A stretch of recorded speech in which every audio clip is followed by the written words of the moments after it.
Tu esfuerzo no vale nada, mamá, me gritó mi hijo, sin saber que yo había guardado la herencia de su padre en secreto. Esas palabras me atravesaron como un cuchillo oxidado, lento y doloroso. Hoy voy a contarte algo que nunca pensé que contaría. Y si tú, por un segundo, sientes que esto te parece familiar, solo te pido que dejes un like y te suscribas, porque esta historia puede ayudar a alguien a acercarse al amor de Dios. Amén. Era un martes gris en Guadalajara.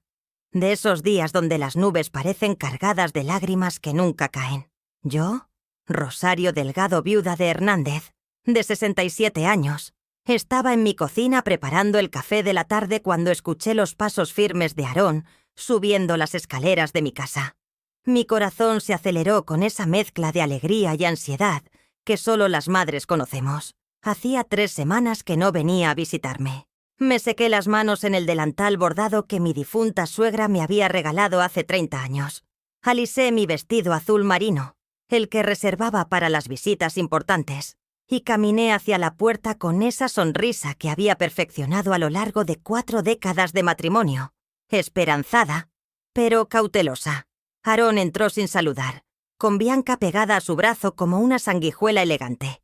Ella llevaba un vestido blanco que costaba más que mi pensión de 3 meses, y esos zapatos rojos que hacían un ruido molesto contra mis baldosas de Talavera. Su perfume francés invadió mi sala, ese aroma caro que siempre me hacía sentir como si mi propia casa no fuera lo suficientemente buena para ella.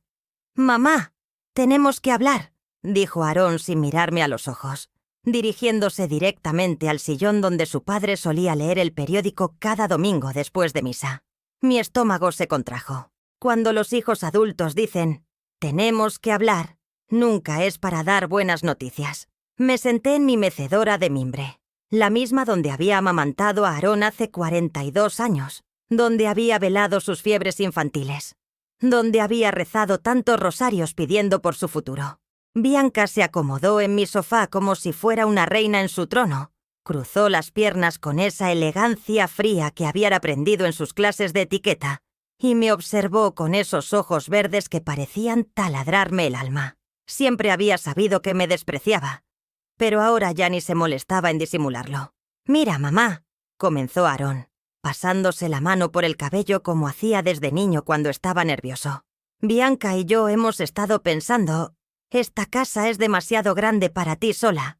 Te estás haciendo mayor. Ya no puedes mantenerla como debería ser». Mis manos se aferraron a los brazos de la mecedora. Esta casa no era solo 4 paredes y un techo. Era donde había construido mi vida con Roberto, donde había criado a Aarón, donde cada rincón guardaba recuerdos sagrados. Las manchas de acuarela en la pared del pasillo, donde Aarón había plasmado sus primeros dibujos. La marca en el marco de la puerta de la cocina, donde habíamos medido su estatura cada cumpleaños. El rosal del patio, plantado el día que cumplimos 25 años de casados. «Hijo», murmuré con la voz quebrada, «esta casa es mi vida entera. Aquí está tu padre. Aquí estás tú. Aquí está todo lo que hemos sido». Bianca resopló con desdén. Ese sonidito que hacen las personas cuando consideran que alguien está siendo dramático sin razón. «Exactamente», interrumpió con su voz aflautada y su acento de zona rica que nunca me había gustado. «Está viviendo en el pasado, señora Rosario. Roberto ya no está. Aarón tiene su propia familia ahora. Es hora de que sea práctica». «¿Práctica?», repetí, sintiendo cómo la sangre comenzaba a hervirme en las venas. «Sí, práctica», continuó Aarón, y por primera vez me miró directamente a los ojos. «¿Vender la casa? Conseguirte un departamento pequeño cerca del centro. Algo más acorde a tus posibilidades». La palabra posibilidades flotó en el aire como una bofetada. Sabía perfectamente cuáles eran mis posibilidades. Una pensión de viuda que apenas alcanzaba para los servicios básicos, los medicamentos para la presión arterial y las ofrendas dominicales en la parroquia de San José. «Pero Aarón», susurré, sintiendo cómo las lágrimas comenzaban a formar un nudo en mi garganta. «Tú creciste aquí. En este jardín aprendiste a caminar. En esta cocina hice tu comida favorita cada domingo. En este comedor celebramos todos tus cumpleaños. Basta ya. Explotó con una furia que jamás había visto en él. Su rostro se transformó por completo, como si hubiera sido poseído por un demonio de ira y resentimiento. Basta con el sentimentalismo barato. Basta con los recuerdos. Basta con la manipulación emocional. Me quedé paralizada. Las palabras se atascaron en mi garganta como piedras afiladas. Tu esfuerzo no vale nada, mamá. Nada. Eres una carga. Ni siquiera sirves para vivir en paz. Gritó con una violencia que hizo temblar los cristales de mi vitrina, esa donde guardaba la vajilla de porcelana que había sido de mi madre. El mundo se detuvo. Mi corazón dejó de latir por un segundo que se sintió eterno. ¿Acababa de escuchar bien? Mi hijo, el niño que había salido de mis entrañas, que había mamado de mi pecho, que había llorado en mis brazos cada vez que el mundo lo lastimaba, ¿acababa de decirme que mi esfuerzo no valía nada? Bianca sonrió. Una sonrisa pequeña, casi imperceptible. Pero yo la vi. La vi regodearse en mi dolor como si fuera un espectáculo diseñado para su entretenimiento personal.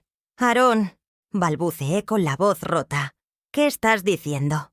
Soy tu madre, y yo soy tu hijo, y tengo derecho a vivir mi vida sin que me estés chantajeando emocionalmente cada 5 minutos». Las lágrimas empezaron a rodar por mis mejillas arrugadas, esas que Roberto solía besar cada noche antes de dormir.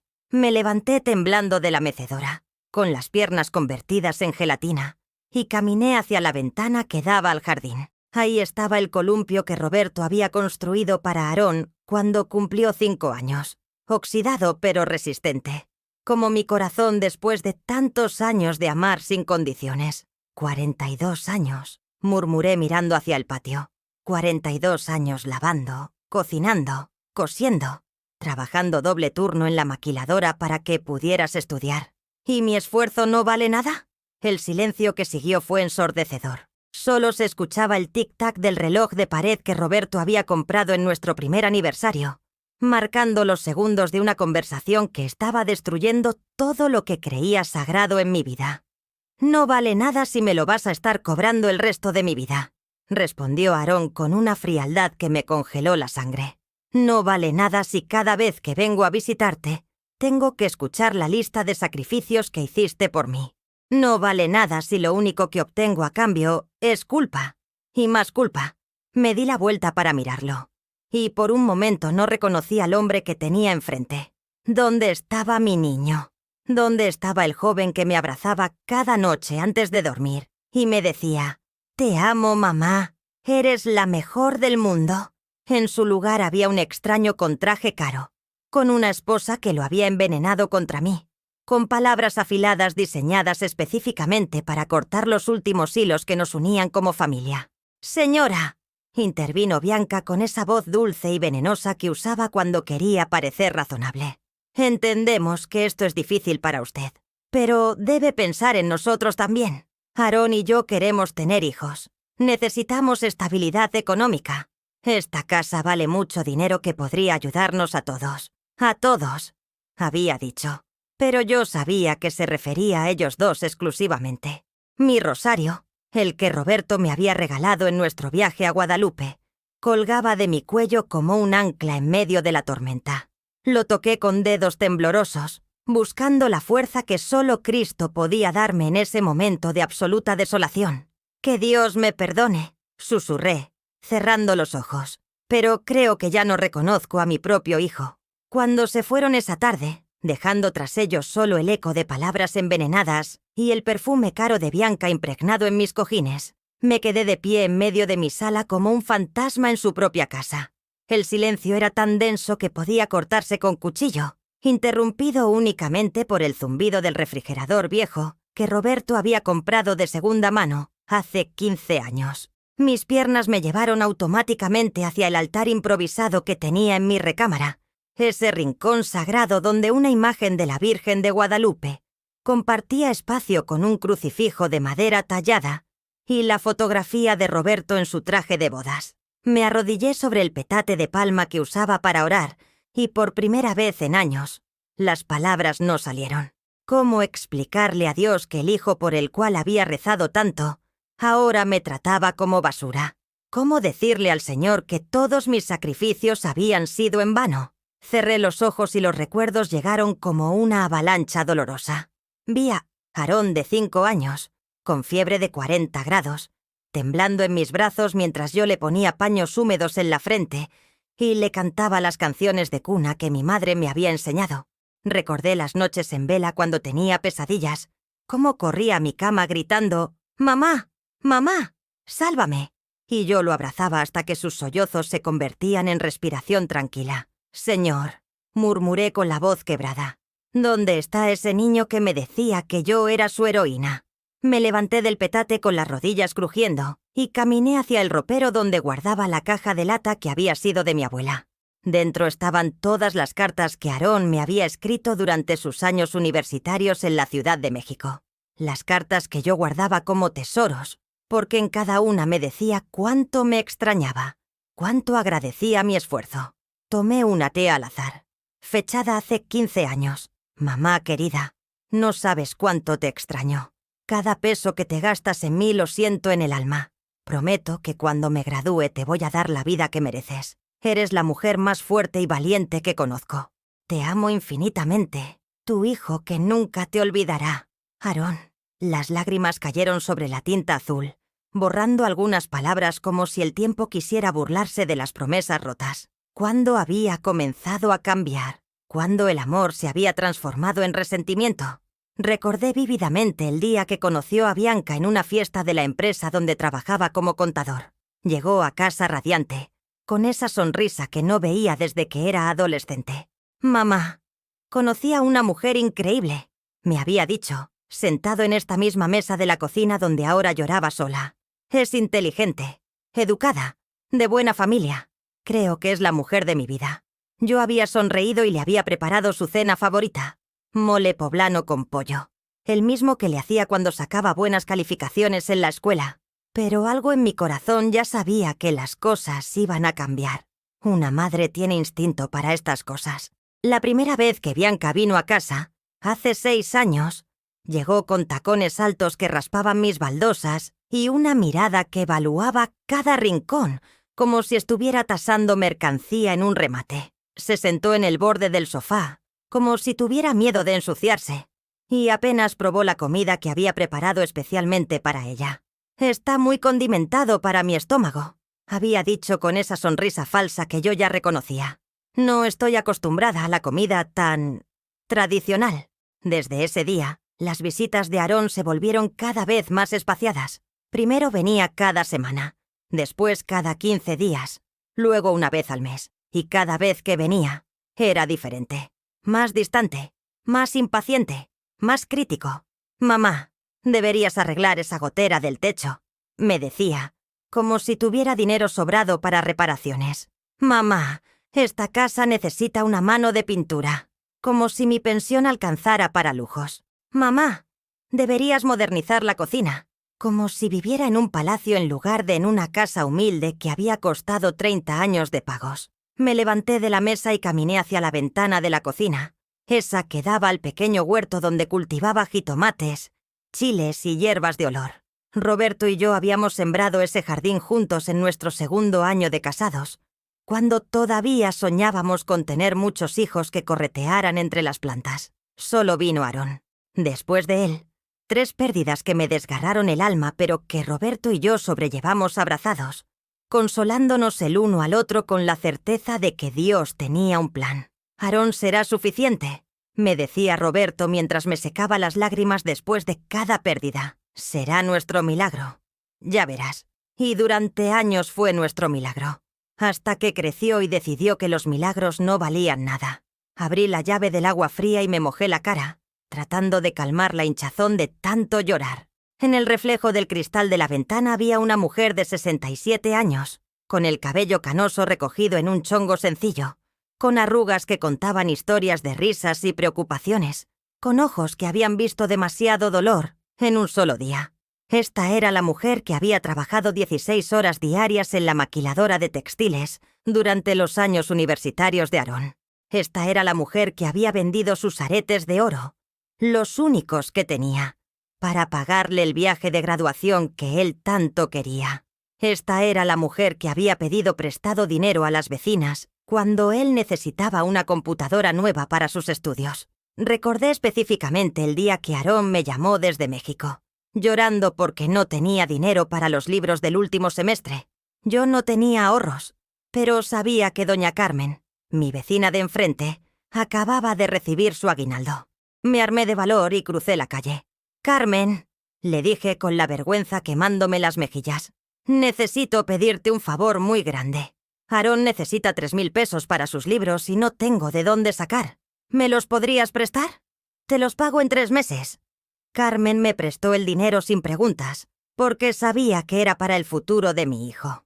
Yo trabajé turnos dobles durante 4 meses para pagarle hasta el último peso, saltándome comidas y caminando los 2 kilómetros hasta la maquiladora para ahorrarme el pasaje del camión. Cuando Aarón se graduó con honores, yo estaba en primera fila en su ceremonia, con el vestido azul que había sido de mi hermana y los zapatos que había mandado a reparar 3 veces porque no podía comprar unos nuevos. Lloré de orgullo cuando lo vi recibir su título, pensando que todos esos sacrificios habían valido la pena. Ahora, 6 años después, mi hijo me decía que mi esfuerzo no valía nada. El teléfono sonó interrumpiendo mis pensamientos. Era mi comadre Esperanza, que vivía en Tlaquepaque, y me llamaba religiosamente cada martes para contarme de sus nietos. «Rosario, ¿estás bien? Te escucho muy rara». No pude mentirle. Esperanza y yo habíamos sido amigas desde que nuestros hijos estaban en la primaria. Habíamos compartido tantas alegrías y penas que ya no tenía sentido fingir. «Aarón vino hoy», le dije simplemente, y las palabras se atascaron en mi garganta. «¿Y? ¿Cómo está mi ahijado? Quiere que venda la casa Esperanza. Dice que soy una carga, que mi esfuerzo no vale nada». El silencio del otro lado del teléfono fue largo y pesado. «Ay, comadre», susurró finalmente. «¿Cómo puede decir eso ese muchachito? Si tú te sacrificaste tanto por él». Eso mismo pensé yo. Pero parece que sacrificarse por los hijos ya no significa nada en estos tiempos. «Es esa mujer», dijo Esperanza con contundencia. «Esa Bianca. Desde que se casó con ella, Aarón cambió. Ya no es el mismo». Tenía razón. Bianca había llegado como una serpiente bonita, envenenando poco a poco el corazón de mi hijo contra mí. Primero fueron comentarios sutiles. «Ay, Aarón, tu mamá está muy sola. ¿No crees que necesita más actividades?» Después sugerencias más directas. «Tal vez tu mamá estaría mejor en un lugar donde tenga más gente de su edad». Y finalmente, la verdad desnuda. Quería mi casa. «Esperanza», murmuré, cerrando los ojos. «¿Tú crees que Dios me está castigando por algo? ¿Crees que hice algo mal como madre?» «Ay, comadre, no digas tonterías. Tú fuiste una madre ejemplar. Si Aarón no lo ve, es porque está cegado por esa víbora que tiene por esposa». Después de colgar, me senté en mi mecedora con el rosario en las manos. Cada cuenta que pasaba entre mis dedos era una oración, una súplica, un grito silencioso al cielo. «Ave María Purísima, sin pecado concebida», repetía una y otra vez, buscando en la oración la paz que mi corazón no encontraba. Afuera, en la calle, escuchaba a los niños jugando fútbol, gritando con esa alegría inocente que una vez había llenado mi propia casa. Recordé a Sarón corriendo por ese mismo pavimento, con los zapatos rotos que yo remendaba cada noche, porque no podía comprarle unos nuevos. La noche llegó sin que me diera cuenta, y yo seguía en la mecedora, con el rosario en las manos y el corazón hecho pedazos. Por primera vez en 40 años de viudez, me preguntaba si Roberto me había dejado sola, a propósito, si había sabido que esto iba a pasar y había preferido irse antes de ver a nuestro hijo convertirse en un extraño sin corazón. «Roberto», susurré hacia el techo. «¿Qué hago ahora? ¿Cómo sigo cuando el hijo que tanto amamos me trata como si fuera nada?» Solo el silencio me respondió. Y en ese silencio encontré mi primera respuesta. Mañana iba a abrir la caja fuerte que Roberto había instalado en el closet hace 20 años. La caja que él me había hecho prometer que solo abriría cuando Aarón realmente lo necesitara. Tal vez era hora de que mi hijo supiera que los padres siempre tienen secretos y que algunos de esos secretos pueden cambiar una vida para siempre. La semana que siguió fue la más larga de mi vida. Cada mañana despertaba con la esperanza de que todo hubiera sido una pesadilla, pero la realidad me golpeaba en cuanto abría los ojos y veía la silla vacía de Roberto al otro lado de la cama. No había sido un sueño. Mi hijo realmente me había dicho que mi esfuerzo no valía nada. El domingo llegó con ese sol dorado que tanto me gustaba, el mismo que me animaba a ir a misa en la parroquia de San José. Me puse mi vestido negro con florecitas blancas, el que Roberto siempre decía que me hacía ver elegante, y caminé las 6 cuadras hasta la iglesia como había hecho durante los últimos 20 años. La misa de 8 de la mañana siempre estaba llena de las mismas caras conocidas. Doña Luz con su mantilla negra eterna, don Esteban que se quedaba dormido durante el sermón, las señoras del coro que cantaban con más entusiasmo que afinación. Pero ese domingo, por primera vez en décadas, me sentí completamente invisible. Me senté en mi banca de siempre, la tercera del lado derecho, cerca del confesionario donde Roberto había hecho su última confesión antes de morir. Cuando llegó el momento de dar la paz, estiré mi mano hacia doña Minerva, que se sentaba junto a mí todos los domingos desde hacía 15 años. «La paz del Señor», murmuré como siempre. Pero doña Minerva apenas rozó mi mano y desvió la mirada inmediatamente, como si hubiera tocado algo sucio. Su gesto fue tan sutil que cualquiera podría haberlo pasado por alto, pero yo lo sentí como una bofetada silenciosa. Durante la comunión, mientras esperaba en la fila para recibir el cuerpo de Cristo, escuché susurros a mis espaldas. Al principio pensé que era mi imaginación, pero las voces se hicieron más claras. Dicen que ya no está bien de la cabeza. Mi comadre que vive en esa calle me contó que anda diciendo que su nuera la quiere envenenar. Ay, pobrecita, pero a veces la edad nos hace inventar cosas. Me volteé despacio y vi a 3 mujeres que conocía de vista, vecinas del barrio que siempre me habían saludado cordialmente. Ahora me miraban con esa mezcla de lástima y desconfianza que se reserva para los locos del pueblo. El sacerdote, Padre Miguel, me puso la hostia en las manos temblorosas. «El cuerpo de Cristo», dijo con su voz suave. «Amén», respondí, pero las palabras se sintieron vacías en mi boca, como si hubiera perdido el derecho de pronunciarlas. Regresé a mi casa caminando más lento de lo usual, sintiendo el peso de las miradas que me seguían desde las ventanas de las casas. En la esquina de mi calle, doña Patricia, que vendía elotes los domingos, me saludó con menos calor del acostumbrado. «Buenos días, doña Rosario», dijo sin sonreír, ocupando sus manos con los elotes para evitar el contacto visual. «Buenos días, Pati. ¿Cómo está tu nieta? ¿Ya se alivió de la tos?» «Sí, ya está mejor», respondió cortante, dándome la espalda para atender a otro cliente que ni siquiera había llegado todavía. El mensaje era claro. Ya no era bienvenida en conversaciones casuales. Alguien había estado plantando semillas de duda sobre mi estado mental, y esas semillas habían germinado en chismes venenosos que ahora florecían por todo el barrio. Esa tarde, mientras regaba mis plantas del patio, vi a Bianca saliendo de la casa de doña Carmen, mi vecina de enfrente. Las 2 reían como viejas amigas, lo cual me extrañó porque jamás las había visto hablando antes. Cuando Bianca me vio, su risa se intensificó y le dijo algo al oído a Carmen que hizo que ambas me miraran con esa sonrisa burlona que me erizó la piel. Bianca subió a su auto nuevo, un BMW blanco que contrastaba obscenamente con las calles humildes de mi colonia, y antes de arrancar, bajó la ventanilla. «Hola, suegrita», me gritó con falsa alegría. Qué bueno verla cuidando sus plantitas. Aarón me contó que a veces se le olvidan las cosas, pero veo que todavía se acuerda de regarlas. La frase cayó como veneno en mis oídos. Era un insulto disfrazado de preocupación.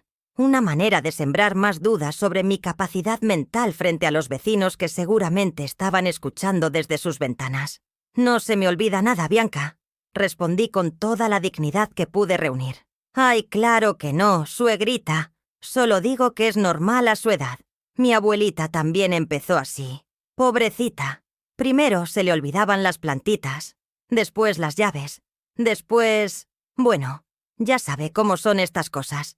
Arrancó dejándome con las palabras atascadas en la garganta y el corazón lleno de rabia impotente. Doña Carmen me saludó desde su portal con una sonrisa forzada antes de meterse rápidamente a su casa. Esa noche el teléfono sonó 3 veces. Las 3 veces corrí a contestar esperando que fuera Aarón, que hubiera reflexionado, que quisiera disculparse. Las 3 veces era número equivocado. O eso decían las voces del otro lado antes de colgar inmediatamente. El martes, cuando fui al mercado de San Juan de Dios a comprar mis verduras de la semana, noté que don Aurelio, el señor que me vendía jitomates desde hacía 10 años, me cobraba precios diferentes. Antes siempre me hacía descuento porque decía que yo era cliente de años, pero ahora sus precios eran más altos y su trato más frío. Don Aurelio, le dije mientras pesaba mis jitomates, creo que se equivocó en el precio. La semana pasada me cobró 15 pesos el kilo. No, señora, respondió sin mirarme a los ojos. Siempre han sido 20 pesos. A lo mejor usted no se acuerda bien. Sí, me acuerdo bien. Insistí, sintiendo cómo la humillación me encendía las mejillas. Mire, doña, dijo con impaciencia, si no le parece el precio, puede comprar en otro lado. Aquí todos los precios son fijos para todos los clientes. Me quedé parada ahí, con mis jitomates en la mano y mi dignidad hecha pedazos, mientras otros clientes me miraban con curiosidad morbosa. La mujer que estaba detrás de mí en la fila murmuró algo sobre viejitas que ya no saben ni lo que compran, y varias personas se rieron disimuladamente. Pagué los 20 pesos sin protestar más, pero mientras caminaba de regreso a casa, las lágrimas rodaron libremente por mis mejillas. No era solo el dinero extra, era la humillación de ser tratada como si fuera una loca que no recordaba los precios, como si mi palabra no valiera nada. Cuando llegué a casa, me senté en mi cocina con los jitomates sobre la mesa y lloré hasta que no me quedaron lágrimas. Era como si Bianca hubiera lanzado una campaña sistemática para destruir mi reputación en el barrio, para aislarme de toda la gente que había sido mi comunidad durante décadas. El miércoles fue mi cumpleaños número 68. Me desperté temprano como siempre, pero por primera vez en años, no había ni una sola llamada esperándome, ni siquiera de Aarón. Recordé todos los cumpleaños anteriores cuando él llegaba temprano con flores del mercado y un pastel de 3 leches de la panadería La Esperanza. Me cantaba las mañanitas desafinado pero con amor, y yo fingía que no me importaba que su voz fuera terrible. Este año, el silencio fue ensordecedor. Preparé mi café de la mañana y me senté en el patio, mirando el rosal que Roberto había plantado para mi cumpleaños número 40. Las rosas estaban marchitas, como mi corazón, pero seguían aferradas a las ramas con una terquedad que me recordaba a mí misma. A las 2 de la tarde, cuando ya había perdido la esperanza, sonó el timbre. Corrí a abrir pensando que tal vez Aarón había recordado, que tal vez venía a disculparse con flores y explicaciones. Era un repartidor con un arreglo floral pequeño y una tarjeta. Mi corazón saltó de alegría hasta que leí la tarjeta. Para la señora Rosario. Que pase un buen día. Sus vecinos. No había nombres específicos. Solo sus vecinos. Era el tipo de arreglo que se manda a los funerales. Flores baratas con una tarjeta genérica. Me quedé ahí parada en la puerta, sosteniendo esas flores que se sentían más como una bofetada que como un regalo. El repartidor me miró con lástima antes de irse. «Que tenga buen día, señora», murmuró, pero en su voz había esa condescendencia que se usa con los ancianos desvalidos. Esa noche, mientras cenaba sola un huevo frito con tortillas, el teléfono sonó. Era Aarón. «Mamá», dijo con voz neutra. «¿Cómo estás? Hoy es mi cumpleaños», respondí simplemente. Hubo un silencio largo del otro lado. «Ah, sí, se me había olvidado. Hemos estado muy ocupados con el trabajo y... bueno, ya sabes cómo son las cosas». «Sí», murmuré. «Ya sé cómo son las cosas. Te mando algo mañana», dijo sin convicción. «O mejor el fin de semana. Bianca y yo vamos a pasar por allá para hablar de... ya sabes, lo de la casa». Colgó sin decir «feliz cumpleaños», sin preguntar cómo había pasado el día, sin ni siquiera fingir que le importaba. Me quedé sentada en mi cocina, con el teléfono todavía en la mano, mirando las flores marchitas que había puesto en un florero sobre la mesa. Por primera vez en mi vida, me pregunté si Roberto había tenido razón al morirse cuando lo hizo. Tal vez había sabido que era mejor irse antes de ver en qué se convertiría nuestro hijo. «Virgen Santísima», susurré, alzando la mirada al techo. «¿Por qué permites que me traten así? ¿Qué hice mal para merecer esto?»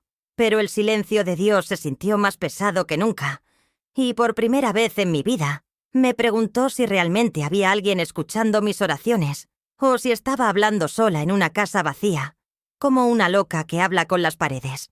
El espejo del baño me devolvió la imagen de una mujer rota, con los ojos hinchados de tanto llorar y las mejillas hundidas de la tristeza.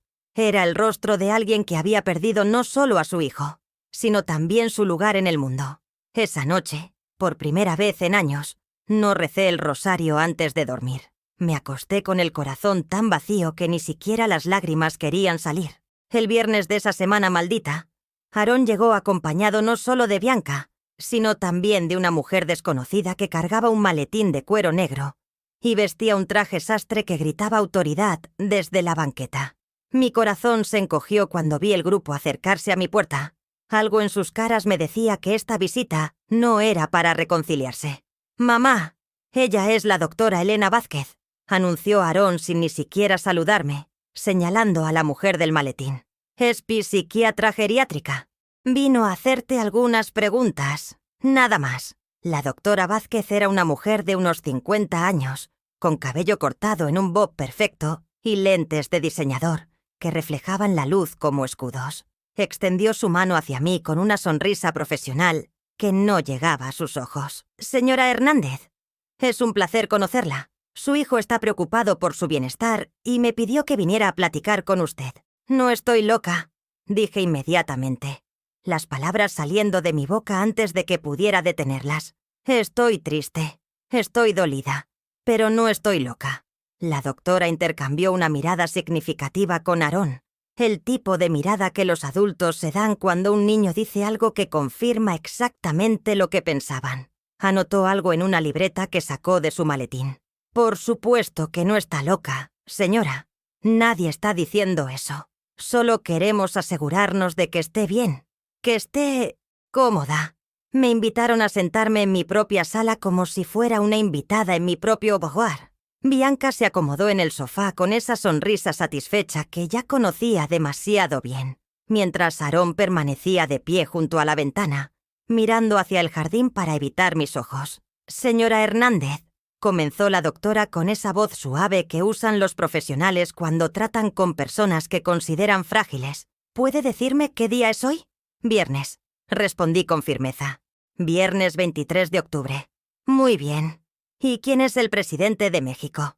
La pregunta me ofendió profundamente. ¿Acaso pensaba que había perdido la memoria? Respondí correctamente. Después me preguntó sobre mis medicamentos, sobre mi rutina diaria, sobre si escuchaba voces o veía cosas que no estaban ahí.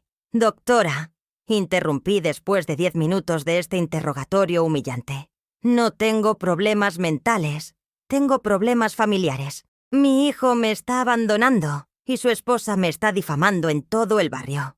Otra mirada entre Aarón y la doctora. Más anotaciones en la libreta. «Señora, es normal que las personas mayores a veces malinterpreten las situaciones sociales», dijo la doctora con esa paciencia condescendiente que me hizo hervir la sangre. «¿Puede darme ejemplos específicos de esta difamación?» Le conté sobre los precios cambiados en el mercado, sobre las miradas esquivas en la iglesia, sobre las conversaciones que se detenían cuando yo aparecía. Cada ejemplo que daba parecía hundirme más en el agujero que ellos habían cavado para mí. ¿Y no cree que tal vez estas percepciones podrían estar influenciadas por el estrés de la edad? ¿Por la soledad? No estoy imaginando nada», grité. Inmediatamente me arrepentí porque mi grito histérico solo confirmaba lo que ellos querían escuchar. Bianca se inclinó hacia adelante con expresión de falsa preocupación. «Doctora, también está el tema de la paranoia. Ayer le dije a mi esposo que su mamá cree que yo estoy tratando de envenenarla». «Eso es mentira», exploté. «Nunca he dicho eso». «Mamá», intervino Aarón por primera vez, volteándose para mirarme con esos ojos que una vez habían sido llenos de amor y ahora solo mostraban impaciencia. Anoche llamaste a casa gritando que Bianca había estado hablando mal de ti con los vecinos. Te escuché muy alterada. Porque es verdad. La vi saliendo de casa de doña Carmen. Las vi riéndose mientras me miraban. «¿Ve, doctora?», dijo Bianca con un suspiro teatral. «Así es todos los días. Cada conversación normal que tengo con alguien del barrio se convierte en una conspiración en su mente». La doctora notó algo más, asintiendo con comprensión profesional. «Señora Hernández, ¿ha notado problemas para recordar dónde pone las cosas? ¿Se le olvida cerrar la llave del gas? ¿Ha tenido accidentes menores en casa?» «No», respondí firmemente, pero mi voz sonó menos segura de lo que quería. «Mamá», dijo Aarón suavemente, «la semana pasada me dijiste por teléfono que no podías encontrar tus lentes, y los tenías puestos. Era verdad. Me había pasado y me había sentido tonta, pero le había contado riéndome de mi propio despiste. Ahora ese momento inofensivo se convertía en evidencia de deterioro mental. «Eso le pasa a todo el mundo», murmuré débilmente. «También está el tema del aislamiento social», continuó Bianca. «Ya no sale de casa tanto como antes. Ya no se arregla como solía hacerlo. Mire cómo está vestida ahora mismo». Me miré el vestido de casa que llevaba puesto.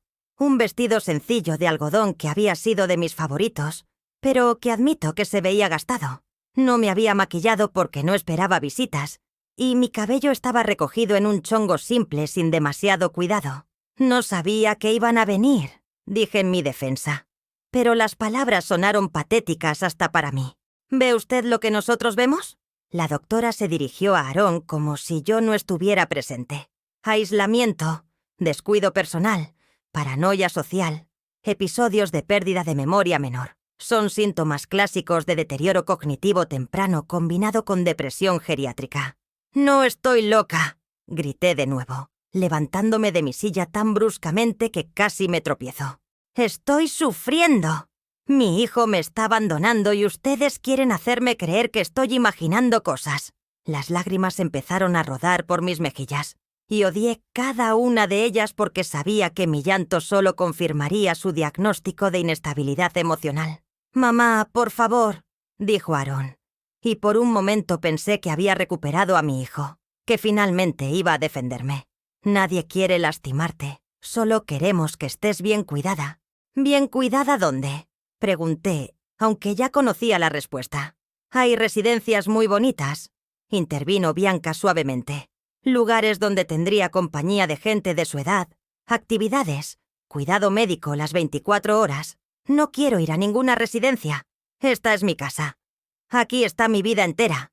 La doctora cerró su libreta con un chasquido definitivo. «Señor Hernández, basándome en lo que he observado hoy, considero que su madre necesita una evaluación más profunda. Los signos de deterioro cognitivo son evidentes, y la paranoia social podría empeorar si no se trata adecuadamente». «¿Qué significa eso?», preguntó Aarón, aunque por su tono era obvio que ya sabía la respuesta. «Significa que recomiendo una internación temporal para observación y tratamiento, solo por unas semanas, para estabilizar su estado emocional y ajustar cualquier medicación que pueda necesitar». El mundo se detuvo. Una internación. Querían internarme en un hospital psiquiátrico como si fuera una loca peligrosa. Todo porque había osado cuestionar las intenciones de Bianca, porque había llorado cuando mi hijo me dijo que mi esfuerzo no valía nada. «No voy a ir a ningún lado», grité, corriendo hacia la puerta de la sala. «Esta es mi casa. No pueden obligarme». «Mamá», dijo Aarón con una paciencia terrible, «si no aceptas ir voluntariamente, podemos solicitar una orden judicial. Sería mejor para todos si cooperaras. Una orden judicial». Las palabras me golpearon como martillazos. Mi propio hijo estaba amenazándome con quitarme mi libertad por la fuerza. «Aarón», susurré, mirándolo como si fuera un extraño, «soy tu madre. Te di la vida. Te crié. Te amé más que a nada en este mundo. ¿Cómo puedes hacerme esto?». Por un momento vi un destello del niño que había sido en sus ojos. Un momento de duda, de dolor, de reconocimiento. Pero Bianca puso su mano en su brazo y el momento se desvaneció. «Es por tu propio bien, mamá. Cuando estés mejor, cuando te sientas más estable, podrás regresar». «¿Regresar a qué?», pregunté con amargura. «¿A esta casa que quieren vender?». ¿A esta vida que han decidido que ya no merezco vivir? Nadie respondió. La respuesta estaba en sus silencios, en sus miradas cómplices, en los papeles que la doctora guardaba en su maletín. «Tienen una semana para pensarlo», dijo la doctora mientras se dirigía hacia la puerta. «Después de eso, procederemos según sea necesario». Se fueron dejándome sola en mi sala, con el eco de sus amenazas resonando en las paredes donde una vez había resonado la risa de mi familia. Me quedé parada ahí, temblando, sintiéndome más pequeña y desvalida de lo que me había sentido jamás. Caminé hacia mi recámara como un zombi y me senté en la cama que había compartido con Roberto durante 30 años. Saqué la fotografía de nuestra boda del cajón del buró y la sostuve con manos temblorosas. «Roberto», susurré a su imagen en blanco y negro, donde sonreía con ese amor puro que había sido mi refugio durante décadas. ¿Qué hago? ¿Cómo lucho contra esto? Nuestro hijo se convirtió en un extraño y quiere quitarme todo lo que somos. Pero Roberto no podía responderme, y Dios seguía guardando silencio. Y yo estaba completamente sola en un mundo que había decidido que ya no tenía valor, que ya no tenía derecho a existir, como la mujer que había sido toda mi vida. Esa noche no pude dormir. Me quedé despierta mirando el techo, escuchando cada ruido de la casa, preguntándome si la próxima vez que alguien tocara mi puerta sería para llevarme la pulsa a la fuerza. Por primera vez en mi vida, entendí lo que significaba sentirse completamente indefensa, completamente traicionada por las personas que se suponía que debían protegerte. Y en esa oscuridad total, tanto del cuarto como de mi alma, comencé a planear mi resistencia. El sábado amaneció con una luz diferente. No era que el sol hubiera cambiado, sino que algo dentro de mí había despertado durante esas horas de insomnio. Mientras el miedo me paralizaba en la oscuridad, había recordado las palabras que Roberto me susurraba cada vez que la vida se ponía difícil. «Rosario, tú eres más fuerte de lo que crees. Solo tienes que recordar quién eres». Me levanté de la cama con las articulaciones crujiendo, pero con una determinación que no había sentido en semanas. Caminé hasta el espejo del tocador donde Roberto solía peinarme cuando éramos novios, y me miré fijamente a los ojos. «Rosario Delgado, viuda de Hernández», me dije en voz alta.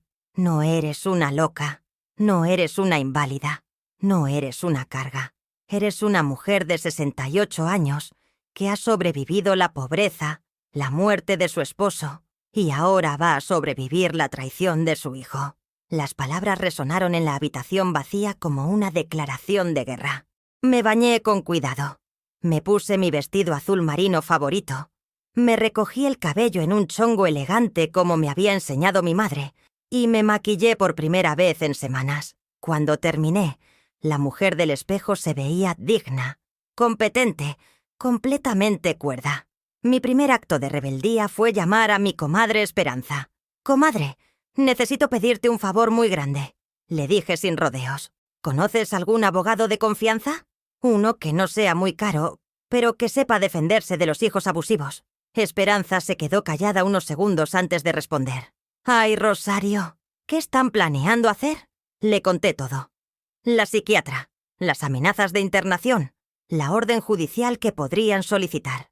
Esperanza maldijo con palabras que yo jamás usaría, pero que en ese momento sonaron como música celestial. «Comadre, mi sobrino Javier es abogado especialista en derecho familiar. Trabaja en el centro, cerca de la catedral. Es buen muchacho y no cobra caro a la gente mayor. ¿Quieres que le hable?». «Sí», respondí sin dudar. «Dile que necesito verlo hoy mismo si es posible».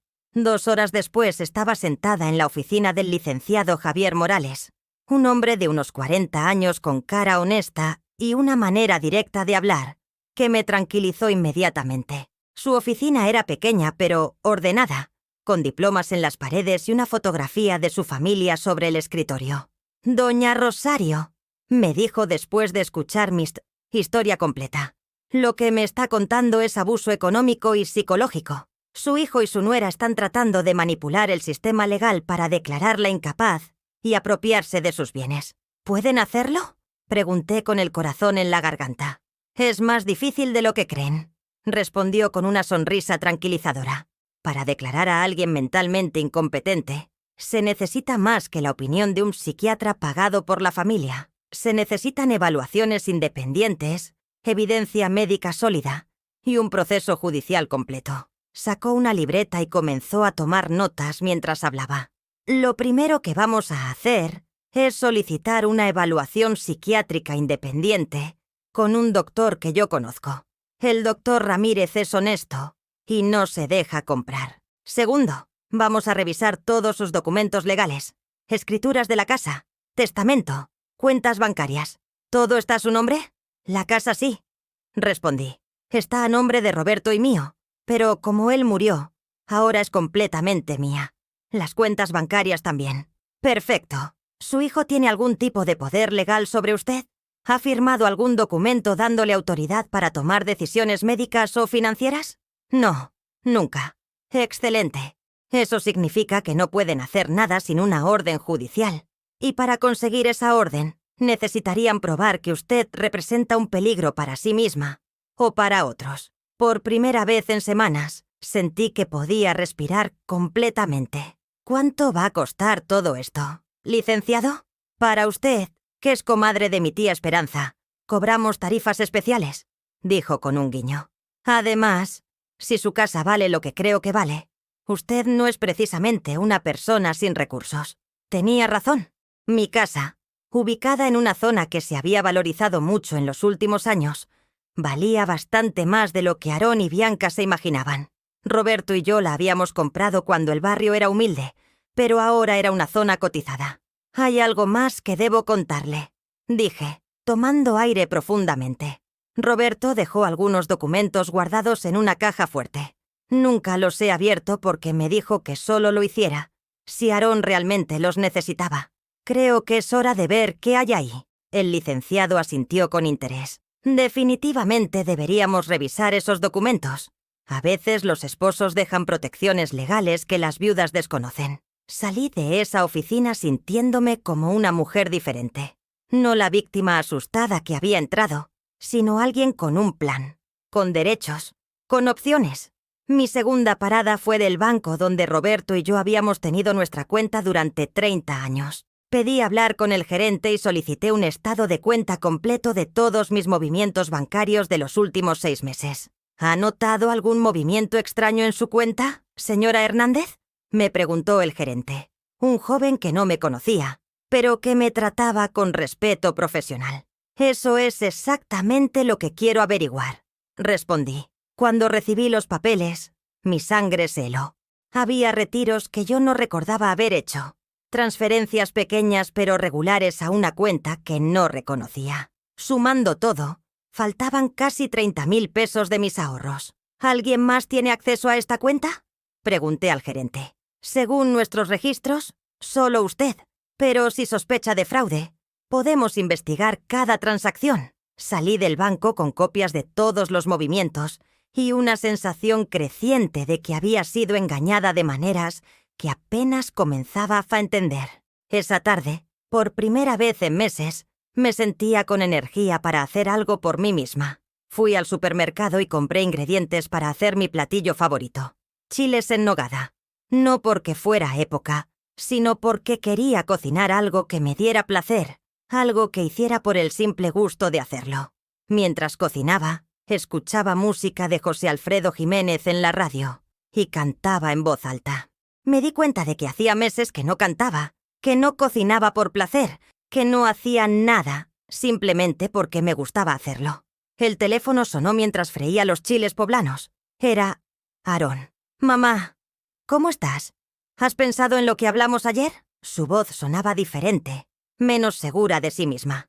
Por primera vez en semanas, yo tenía información que él no sabía que tenía. «Sí, he pensado mucho», respondí con calma, sin dejar de cocinar. De hecho, hoy fue un día muy productivo. Fui al banco, consulté a un abogado, me hice algunos estudios médicos. Hubo un silencio del otro lado. «¿Un abogado? ¿Para qué necesitas un abogado?» «Para proteger mis derechos, hijo. Para asegurarme de que nadie abuse de mí». «Mamá, nadie está abusando de ti. Solo queremos ayudarte». «Aarón», dije, apagando la estufa y dándole toda mi atención a la conversación. Ayer me amenazaste con una orden judicial para internarme en contra de mi voluntad. Eso no es ayuda. Eso es abuso.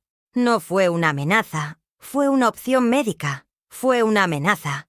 Lo interrumpí con firmeza.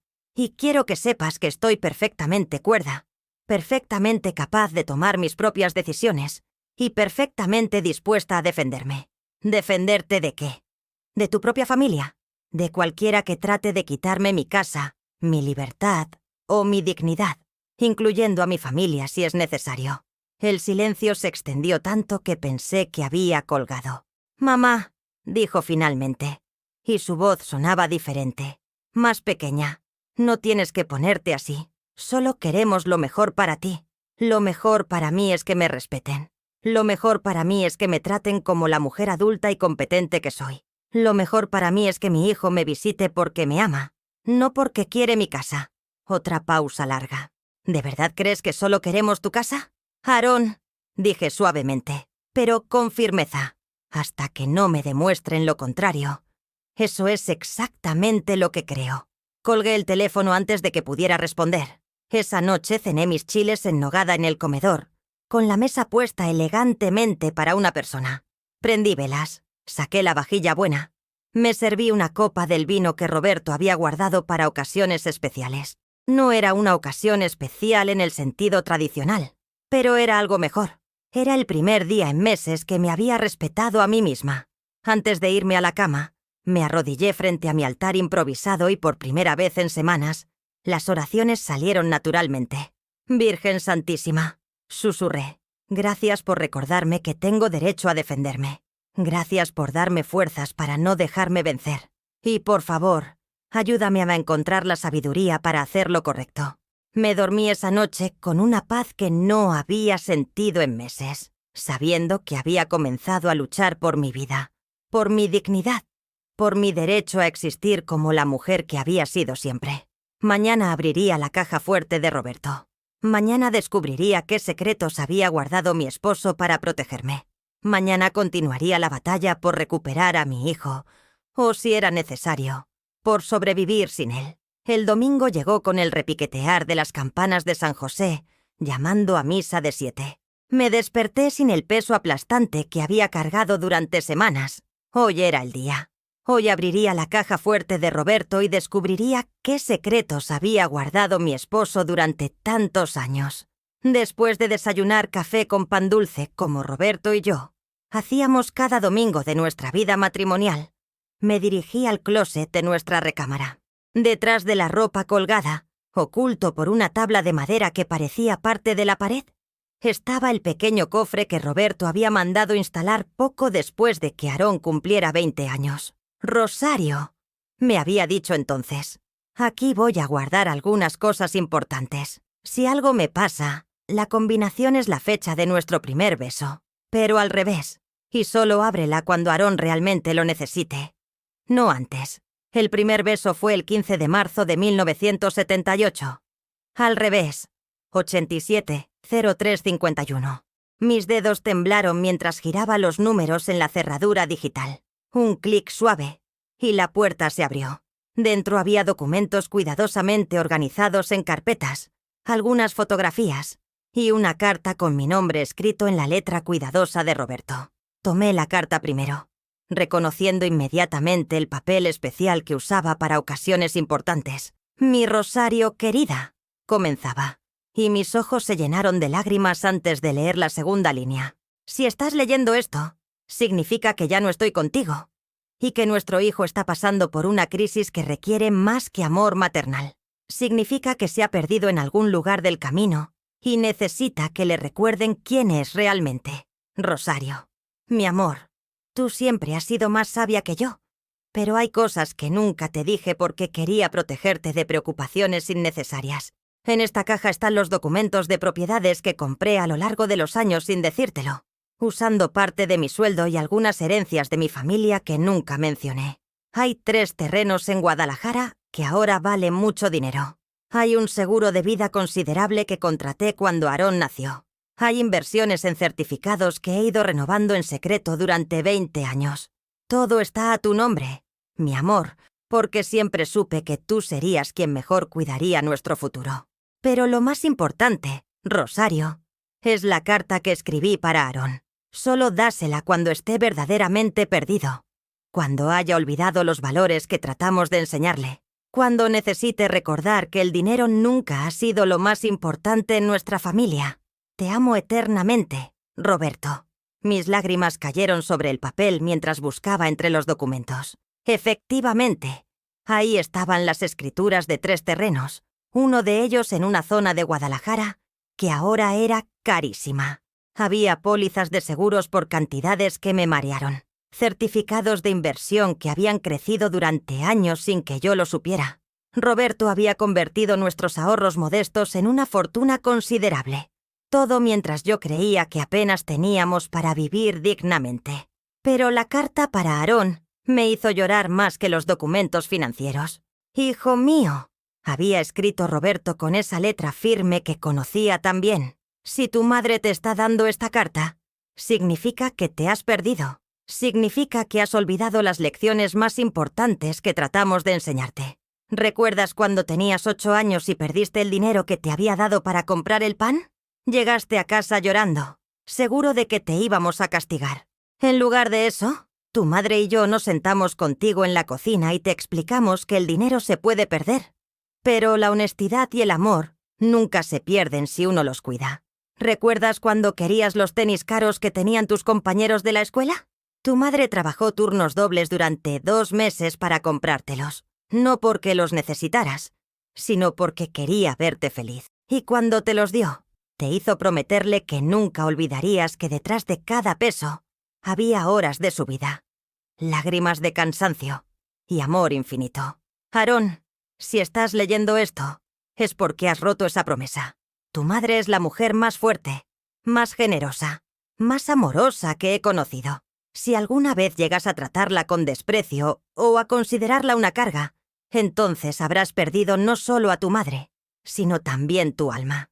Los documentos que están en esta caja representan una herencia considerable. Pero, hijo, esa herencia no es tuya por derecho de sangre. Es tuya solo si demuestras que sigues siendo el hombre de honor que criamos. Si tu madre está sufriendo por tu culpa, si la has abandonado o maltratado, entonces no mereces ni un peso de lo que está aquí. Mejor que se lo quede ella, que se lo dé a una obra de caridad, que haga lo que quiera con él. Pero si lees esta carta y sientes el dolor de saber que has fallado, si tu corazón se rompe al darte cuenta de lo que has hecho, entonces todavía hay esperanza para ti. Ve con tu madre. Pídele perdón de rodillas. Demuéstrale que el hijo que ella crió con tanto amor todavía existe en algún lugar dentro del hombre en que te has convertido. Y recuerda, Aarón, el dinero que está en esta caja no te hará feliz si lo obtienes a costa del corazón de tu madre. Pero el perdón de ella, el amor que siempre ha tenido para ti, eso sí puede salvarte, con amor y esperanza en tu redención. Tu padre, Roberto.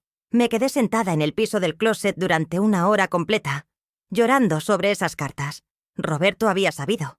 De alguna manera, mi esposo había sabido que este día llegaría, que nuestro hijo se perdería en algún punto, y que yo necesitaría protección no solo económica, sino emocional. El teléfono sonó interrumpiendo mis pensamientos. Era el licenciado Morales. «Doña Rosario, tengo noticias importantes. Hice algunas investigaciones adicionales sobre su caso y descubrí algo interesante. Su nuera, Bianca, solicitó información sobre el valor de su propiedad en el catastro municipal hace 3 meses. También intentó averiguar si usted tenía algún testamento registrado». «¿Qué significa eso?», pregunté, aunque intuía la respuesta. «Significa que esto ha sido planeado desde hace tiempo. No es una decisión espontánea basada en preocupación por su bienestar. Es un plan calculado para apropiarse de sus bienes». «Licenciado», dije con voz firme, «encontré algunos documentos importantes. ¿Podría venir esta tarde para revisarlos?». «Por supuesto». «¿A las 4 le parece bien?». Cuando llegó el licenciado, su expresión cambió completamente al ver los documentos de la caja fuerte. «Doña Rosario», dijo después de revisar todo cuidadosamente, «usted no es una viuda con recursos limitados. Es una mujer muy adinerada. Entre la casa, Los terrenos, las inversiones y los seguros. Estamos hablando de varios millones de pesos. ¿Varios millones? Repetí, incrédula. Su esposo fue muy inteligente. Compró propiedades en zonas que sabía que se iban a valorizar. Invirtió de manera conservadora pero constante. Y lo puso todo a nombre de usted. Legalmente. Su hijo no tiene derecho a nada hasta que usted muera. Y solo si usted decide dejárselo en testamento. Por primera vez en semanas, sonreí genuinamente. ¿Y si yo decidiera cambiar mi testamento? Es su derecho absoluto. Puede dejarle todo a obras de caridad. Puede dejárselo a quien usted quiera. Puede dejárselo a su hijo con condiciones específicas. Es completamente su decisión. Esa noche, mientras preparaba la cena, escuché el ruido familiar del auto de Aarón estacionándose afuera. Pero esta vez no corrí a recibirlo con ansiedad. Esta vez esperé tranquilamente en mi cocina, con las cartas de Roberto sobre la mesa, y la certeza de que tenía todas las cartas ganadoras en mis manos. Aarón entró con Bianca, como siempre, pero esta vez sus caras mostraban una urgencia que no había visto antes. «Mamá», dijo Aarón sin preámbulos, «necesitamos hablar seriamente. La doctora Vázquez dice que tu estado está empeorando y que necesitas atención inmediata». «¿Mi estado?», pregunté con calma, sin levantarme de mi silla. «Las alucinaciones, la paranoia», intervino Bianca con esa voz dulce y venenosa. «Mamá, hemos encontrado una residencia preciosa en Zapopan. Tiene jardines, actividades, personal médico las 24 horas. Siéntense», dije simplemente.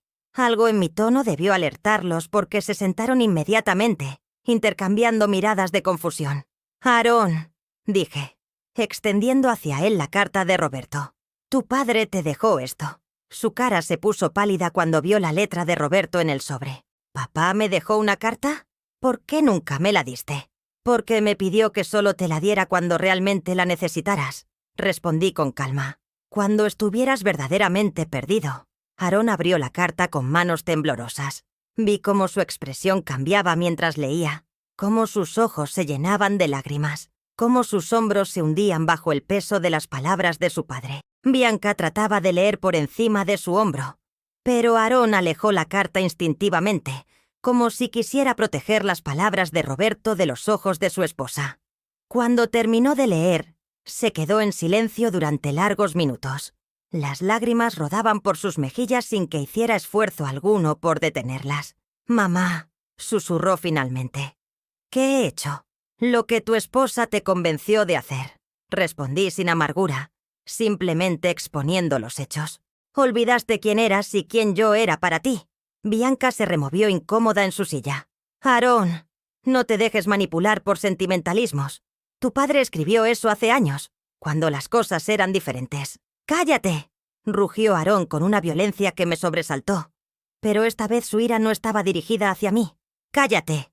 No digas una palabra más». Se volvió hacia mí con los ojos rojos de lágrimas y algo parecido al terror. «Mamá, perdóname, por favor, perdóname. No sé qué me pasó. No sé en qué me convertí». Bianca se levantó bruscamente de la silla. «Aarón, esto es ridículo. Estás dejando que te manipule con cartas viejas y...» «Te dije que te callaras», gritó Aarón. Y por primera vez vi al niño que había criado en el hombre que tenía enfrente. «Sal de aquí, sal de esta casa ahora mismo». «¿Cómo que salga? Soy tu esposa». «Eres una víbora que me envenenó contra mi propia madre», respondió con una claridad que me dio esperanza. «Sal de aquí antes de que haga algo de lo que me arrepienta». Bianca nos miró a ambos con odio puro, antes de tomar su bolsa y dirigirse hacia la puerta. «Esto no se va a quedar así», murmuró antes de salir dando un portazo que hizo temblar las ventanas. Aarón y yo nos quedamos solos en la cocina, en el silencio pesado que siguió a la tormenta. El silencio que siguió a la salida de Bianca se sintió diferente al silencio de semanas pasadas. No era el silencio pesado del abandono, sino el silencio expectante de dos personas que necesitaban encontrar las palabras correctas para sanar heridas profundas. Aarón seguía sentado en la silla de la cocina, con la carta de Roberto en las manos y las lágrimas secándose en sus mejillas. Se veía más joven de repente, como si expulsar a Bianca hubiera liberado años de tensión acumulada en sus rasgos. «Mamá», murmuró sin levantar la vista. ¿Cómo pude decirte que tu esfuerzo no valía nada? Me acerqué lentamente y puse mi mano sobre su cabello, como hacía cuando era niño y tenía pesadillas. Porque te perdiste, mi amor. Pero encontrarse de nuevo siempre es posible. Aarón levantó la cabeza y me miró con esos ojos que habían sido mi alegría durante 42 años, ahora llenos de dolor y arrepentimiento. Mamá, ¿sabes lo que más me duele de todo esto? ¿Qué, hijo? Que durante meses, cada vez que venía a verte, yo sabía que algo estaba mal. Aquí adentro, se tocó el pecho. Sabía que te estaba lastimando, pero Bianca siempre tenía una explicación. Siempre me convencía de que tú eras el problema, de que estabas manipulándome, de que era normal que los hijos mayores pusieran límites a sus madres. Se puso de pie y caminó hacia la ventana que daba al jardín, el mismo jardín donde había jugado de niño. ¿Sabes qué me dijo cuando le conté que había sido con un abogado? Me dijo que era la prueba definitiva de tu paranoia, que las personas con demencia siempre culpan a otros de conspiraciones imaginarias.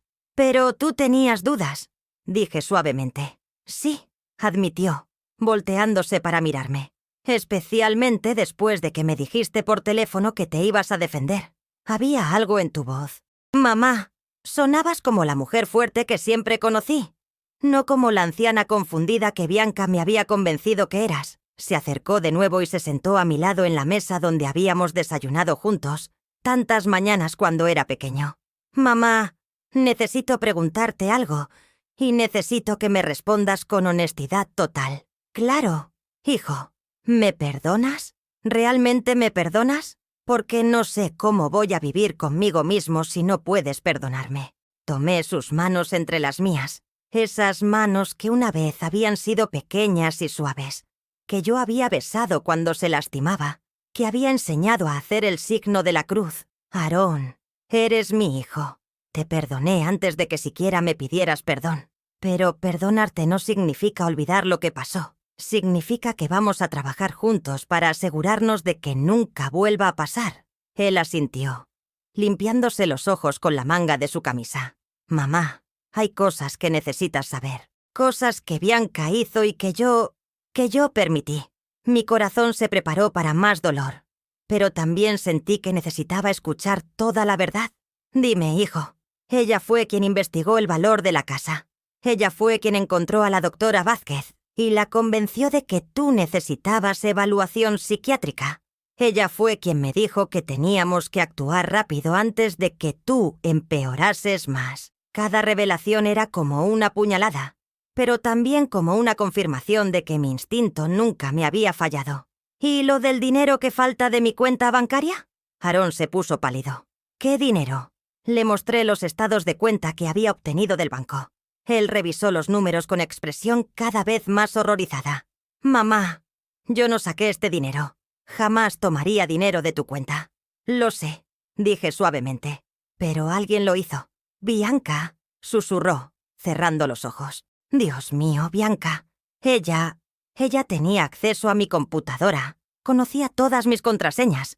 Yo le daba todos mis recibos bancarios para que me ayudara a organizar mis finanzas. Se levantó bruscamente y comenzó a caminar por la cocina como un animal enjaulado. Mamá, ¿cómo pude ser tan estúpido? ¿Cómo pude dejar que esa mujer me separara de ti? Porque amas intensamente, hijo. Y las personas que aman intensamente a veces son fáciles de manipular por quienes no tienen escrúpulos. Aarón se detuvo y me miró con sorpresa. ¿No me odias? ¿No me guardas rencor después de todo lo que te hice pasar? Aarón, dije poniéndome de pie y acercándome a él. Te voy a contar algo que nunca te dije. Cuando tenías 5 años y te enfermaste tan gravemente que los doctores no sabían si ibas a vivir, yo hice un trato con Dios. Él me escuchaba con atención total. Le dije, Señor, si salvas a mi hijo, prometo que lo amaré incondicionalmente todos los días de mi vida, sin importar lo que haga, sin importar cómo me trate, sin importar si algún día me rompe el corazón. Y Dios cumplió su parte del trato. Aarón, te salvó. Y yo voy a cumplir la mía hasta el día que me muera. Aarón rompió en llanto. Un llanto profundo y liberador que venía desde lo más profundo de su alma. Se acercó a mí y me abrazó como no me había abrazado en años. Como el niño asustado que había sido tantas veces. Te amo, mamá. Sollozó contra mi hombro. Te amo tanto y te fallé tan horrible. Shh. Lo consolé, acariciando su cabello como cuando tenía pesadillas. Ya pasó, mi amor. Ya pasó. Nos quedamos abrazados durante largos minutos, sanando en silencio años de dolor y malentendidos. Cuando finalmente nos separamos, Aarón se secó los ojos y me miró con una determinación que no había visto en él en mucho tiempo. Mamá, voy a arreglar todo esto. Voy a recuperar cada peso que Bianca te robó. Voy a asegurarme de que la doctora Vázquez retire toda su evaluación falsa. Aarón, lo interrumpí suavemente. Lo único que necesito es que seas mi hijo otra vez. El resto lo podemos resolver juntos. Con calma, con sabiduría. Él asintió, pero vi en sus ojos que había recuperado el sentido de responsabilidad que Bianca había ido erosionando lentamente. ¿Qué pasa con el divorcio?, pregunté con cuidado. Ya está decidido, respondió sin dudar. No puedo estar casado con alguien que trató de destruir a mi madre. No puedo estar casado con alguien que me manipuló para que me convirtiera en un monstruo. Esa tarde, Aarón se quedó conmigo. Cocinamos juntos como no lo hacíamos desde que era universitario. Preparamos cochinita pibil, su platillo favorito de la infancia, y mientras la carne se cocinaba lentamente, me contó sobre todos los años de manipulación sutil que no había reconocido hasta ahora. Era tan gradual, me explicaba mientras picaba cebolla, tan sutil que nunca me di cuenta.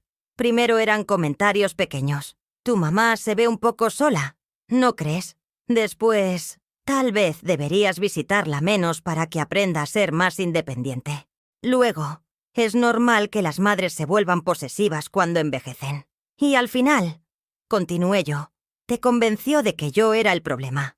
Exactamente. Y lo peor es que una parte de mí sabía que algo estaba mal, pero era más fácil creerle a ella que enfrentar la verdad. Mientras cenábamos, Aarón me contó sobre la primera vez que Bianca había mencionado la idea de que yo vendiera la casa. Fue hace 6 meses, me dijo. Me dijo que habías estado hablando de sentirte abrumada por el mantenimiento de la casa, que habías mencionado que tal vez sería mejor vivir en un lugar más pequeño. Nunca dije eso, repliqué. Lo sé ahora, pero ella lo presentó de una manera que sonaba lógica, como si fuera tu idea, y ella solo estuviera siendo práctica al sugerirte opciones. Después de la cena, nos sentamos en la sala donde todo había comenzado a desmoronarse semanas atrás. Pero esta vez era diferente. Esta vez éramos madre e hijo otra vez. Mamá, dijo Aarón, tomando mis manos. Quiero que sepas que voy a pasar el resto de mi vida compensándote por estos meses terribles. No quiero que pases tu vida compensándome, le respondí con firmeza. Quiero que pases tu vida siendo feliz, siendo el hombre bueno que tu padre y yo criamos. ¿Y si no puedo ser feliz sabiendo lo que te hice? Entonces honra mi sufrimiento convirtiéndote en alguien mejor. Honra el dolor que me causaste asegurándote de que nunca más le causes ese tipo de dolor a nadie. Aarón asintió solemnemente. Hay algo más que quiero preguntarte, dijo después de una pausa. ¿Qué? ¿Podrías enseñarme a rezar otra vez? Como cuando era niño. Siento que perdí la conexión con Dios en algún lugar del camino, y creo que la necesito para ser la persona que quiero ser. Mi corazón se llenó de una alegría que no había sentido en meses. Nos arrodillamos juntos frente al altar improvisado en mi recámara, como habíamos hecho tantas veces cuando él era pequeño. Ave María Purísima, comencé. Sin pecado concebida, respondió él, y su voz se quebró al pronunciar las palabras familiares. Rezamos 3 rosarios completos esa noche, por el perdón, por la sanación, por la sabiduría para seguir adelante. Y cuando terminamos, sentí que Dios finalmente había respondido mis oraciones, no de la manera que esperaba, sino de la manera que más necesitaba. Esa noche, por primera vez en meses, me dormí en paz completa, sabiendo que había recuperado no solo a mi hijo, sino también mi fe en que el amor verdadero siempre encuentra la manera de vencer a la oscuridad. 6 meses después, mientras el sol de abril entraba por las ventanas de mi cocina, me desperté con el sonido que había echado tanto de menos, la risa de Aarón llenando mi casa. Estaba en el patio preparando una parrillada para el almuerzo dominical, cantando desafinado como siempre había hecho, y por primera vez en años, ese sonido no me llenaba de nostalgia, sino de gratitud pura. Me levanté despacio, disfrutando la tranquilidad de saber que no tenía prisa, que nadie me estaba presionando, que este día me pertenecía completamente.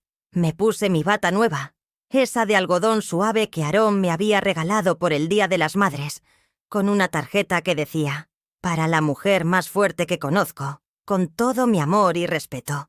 En la cocina encontré una taza de café recién hecho esperándome, preparado exactamente como me gustaba, con una pizca de canela y una cucharadita de azúcar morena. Junto a la taza había una nota en la letra de Aarón: «Buenos días, mamá hermosa.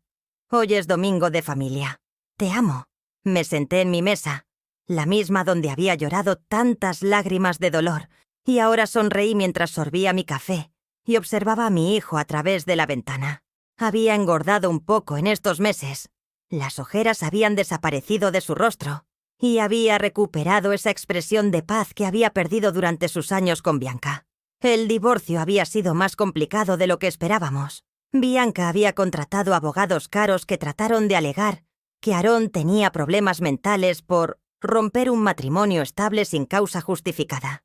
Pero cuando el licenciado Morales presentó las pruebas del robo a mi cuenta bancaria, cuando mostramos los registros de sus investigaciones sobre mi propiedad, cuando la doctora independiente certificó que yo no tenía ningún problema cognitivo, el caso se desmoronó como un castillo de naipes.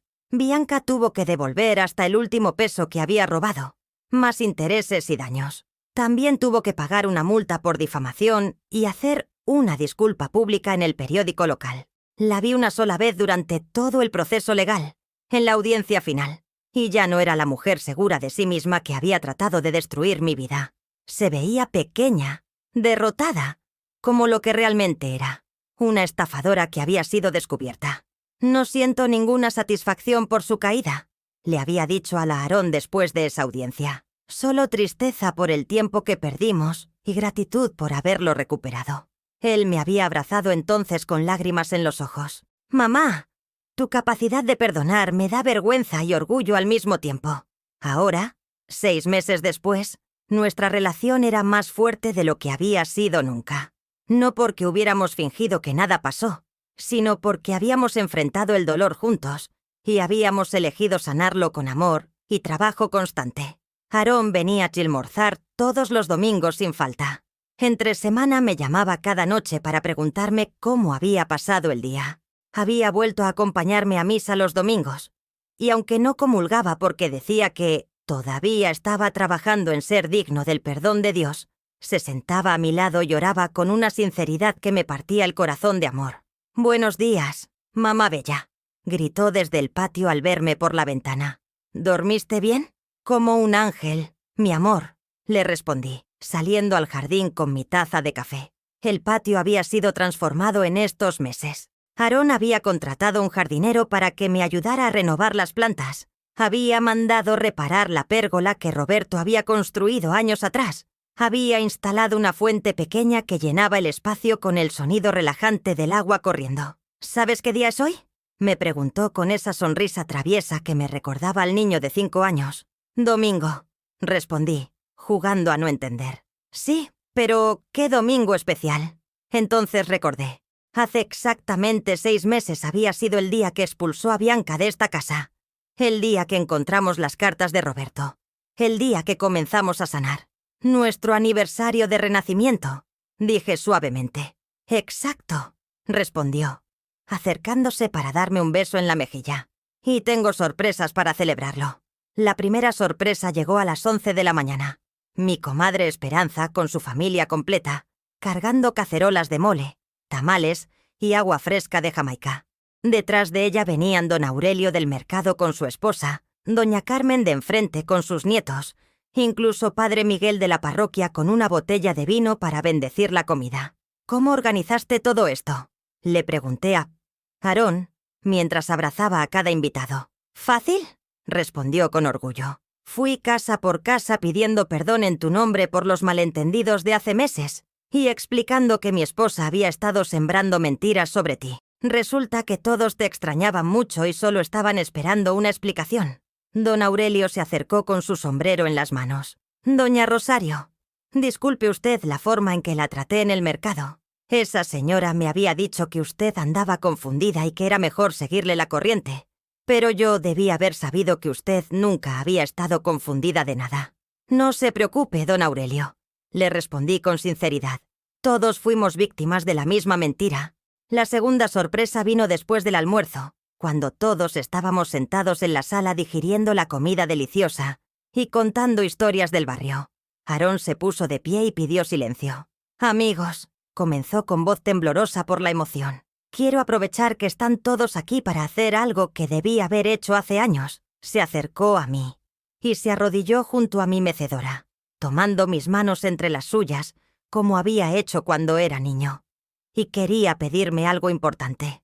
«Mamá», dijo con voz clara para que todos pudieran escuchar, «quiero pedirte perdón públicamente, frente a todas las personas que te aman, por haberte fallado como hijo. Quiero que todo el mundo sepa que tú nunca has sido una carga, que tu esfuerzo vale más que todo el dinero del mundo, y que soy el hombre más afortunado del planeta por tenerte como madre». Los ojos se me llenaron de lágrimas, pero esta vez eran lágrimas de alegría pura. «Y quiero prometerte», continuó, «frente a Dios y frente a todos nuestros amigos, que voy a honrar tu amor y tu sacrificio todos los días de mi vida, que nunca más voy a permitir que nadie te falte al respeto, ni siquiera yo mismo». Se puso de pie y me abrazó mientras todos aplaudían. Incluso Padre Miguel se secaba los ojos con su pañuelo. «Hijo», le susurré al oído, «ya no necesitas pedir más perdón, solo necesitas ser feliz». La tercera y última sorpresa vino al final de la tarde, cuando todos se habían ido, y Aarón y yo estábamos limpiando los platos en la cocina. «Mamá», me dijo mientras secaba una olla, «hay algo más que quiero contarte». «¿Qué, mi amor?» Conocí a alguien. Mi corazón se sobresaltó por un momento. Después de todo lo que habíamos pasado con Bianca, la idea de que hubiera otra mujer en su vida me daba un poco de miedo. «Se llama Carmen», continuó, observando mi reacción cuidadosamente. «Es maestra de primaria, viuda como tú. Tiene un hijo de 15 años. La conocí en el grupo de oración de los miércoles». «¿Grupo de oración?», pregunté sorprendida. «Sí», dijo sonrojándose ligeramente. «Empecé a ir hace 2 meses. Padre Miguel me lo recomendó para seguir sanando espiritualmente». «¿Y esta Carmen es una buena mujer?»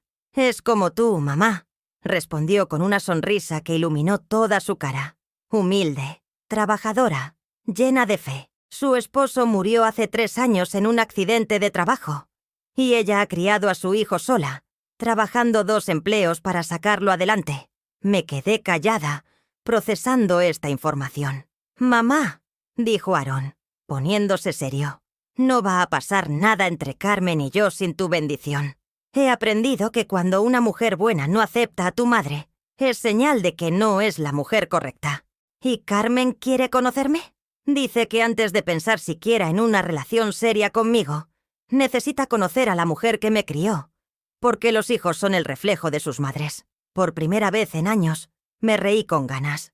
«Me gusta esa Carmen sin siquiera conocerla. ¿La invito a cenar el próximo domingo?» «Invítala», le respondí sin dudar. «Y trae a su hijo también. Esta casa necesita escuchar otra vez risas de niños». Esa noche, después de que Aarón se fue, me senté en mi mecedora con mi rosario en las manos. Pero esta vez no oré pidiendo nada. Esta vez oré dando gracias. «Gracias, Señor», susurré mientras las cuentas pasaban entre mis dedos, «por enseñarme que el amor verdadero siempre encuentra la manera de vencer la oscuridad. Gracias por devolverme a mi hijo, no como era antes, sino como un hombre mejor. Gracias por Roberto, que siguió cuidándome incluso después de la muerte. Y gracias», continué, alzando la vista hacia el techo donde tantas veces había dirigido mis súplicas desesperadas, «por recordarme que nunca estoy sola, que siempre tengo la fuerza para defenderme, y que mi valor no depende de lo que otros piensen de mí, sino de lo que tú sabes que soy». El reloj de la sala dio las 10 de la noche. Me levanté de la mecedora, apagué las luces y me dirigí a mi recámara. En la mesita de noche estaba la fotografía de Roberto y mía, el día de nuestra boda. Pero ya no me causaba tristeza mirarla. Ahora me llenaba de gratitud por haber tenido un amor tan puro, tan protector, tan eterno. «Buenas noches, mi amor», Le susurré a la fotografía como hacía cada noche. Mañana empiezo otro día de esta nueva vida que me ayudaste a construir. Cuida a Aarón y ayúdame a ser la suegra que Carmen necesita, si es que Dios quiere que esa sea su historia. Me acosté entre sábanas limpias que olían a lavanda, en una casa que era completamente mía, con el corazón lleno de paz y la certeza de que había sobrevivido la tormenta más terrible de mi vida y había salido más fuerte del otro lado. Antes de quedarme dormida, reflexioné sobre todo lo que había aprendido. Había aprendido que el respeto hacia uno mismo no es egoísmo, sino supervivencia.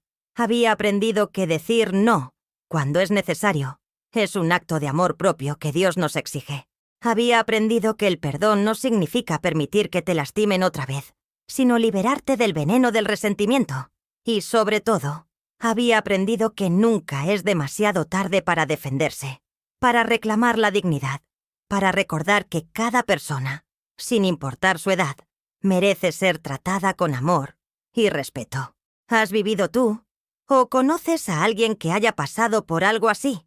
¿Cómo los ayudó la fe a encontrar fuerza en los momentos más oscuros? Si esta historia te tocó el corazón, comparte en los comentarios tu experiencia o la de alguien cercano.